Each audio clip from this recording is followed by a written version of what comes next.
इनकी मैं प्लेटिंग कर दूंगी। धनिया पुदीने की चटनी के साथ सर्व कर रही हूँ। आप अपनी मनपसंद चटनी सॉस के साथ इसका मजा ले सकते हैं। बहुत ही क्रिस्पी बने हैं।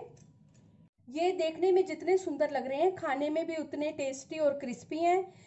बरसात का मौसम शुरू हो चुका है, ऐसे में पकोड़े खाना तो बनता ही है। नमस्ते, मैं सुमनलता दीक्षित। आज मैं अपनी किचन में कॉर्न के पकोड़ों की रेसिपी शेयर करूंगी। चलिए देखते हैं इनको कैसे बनाना है।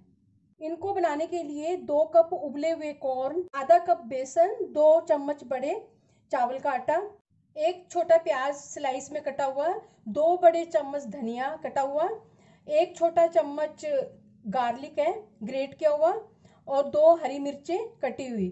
एक मिक्सिंग बाउल में ये कॉर्न डाल देंगे, प्याज डाल देंगे, हरी मिर्च डाल देंगे, हरा धनिया डाल देंगे, गार्लिक डाल देंगे इसके अंदर, चावल का आटा और बेसन डाल देंगे, स्वादानुसार नमक डाल देंगे, आधा छोटा चम्मच कश्मीरी लाल मिर्च पाउडर डाल देंगे, छोटा चौथाई चम्मच हींग डाल देंगे, आधा छोटा चम्मच हल्दी डाल देंगे, आधा छोटा चम्मच इसमें चाट मसाला डाल देंगे।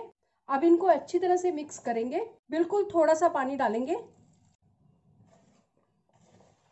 पानी इसमें ज्यादा नहीं डालना है, पानी इसमें इतना ही डालना है गीला हो जाए। ये बेसन और डालने वाली हूँ, अच्छी तरह से मिक्स कर देंगे। आधा कप बेसन मैंने इसमें पहले डाला था, फिर मैंने इसमें और बेसन डाला है, तो टोटल 1 कप से थोड़ा सा कम बेसन डाला है मैंने इसमें। पकोड़े बनाने के लिए मिक्सचर बिल्कुल तैयार है। गैस के ऊपर कढ़ाई में मैंने तेल डाल दिया गर्म करने के लिए, और ये गर्म हो चुका है। अब ये थोड़ा थोड़ा मिक्सचर लेके तेल में डालते जाएंगे।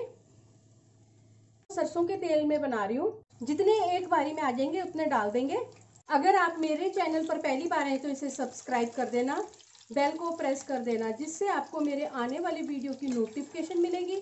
और अगर आपको मेरी रेसिपी अच्छी लगती है तो इसे लाइक कर देना, और ज़्यादा से ज़्यादा इसको शेयर कर देना, और कमेंट सेक्शन में ज़रूर बताना ये रेसिपी आपको कैसी लगी। बेसन इसमें इतना ही डालना है जिससे बाइंडिंग हो जाए, बहुत ज़्यादा बेसन भी इसमें नहीं डालना है, जिससे बेसन ही बेसन नजर आए।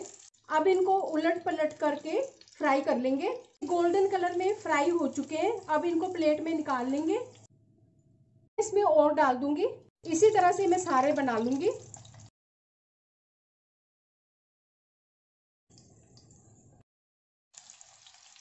सबको मैंने फ्राई कर लिया है, पकोड़े बनकर तैयार हैं। चलिए मिलते हैं अब एक अच्छी सी नई रेसिपी के साथ।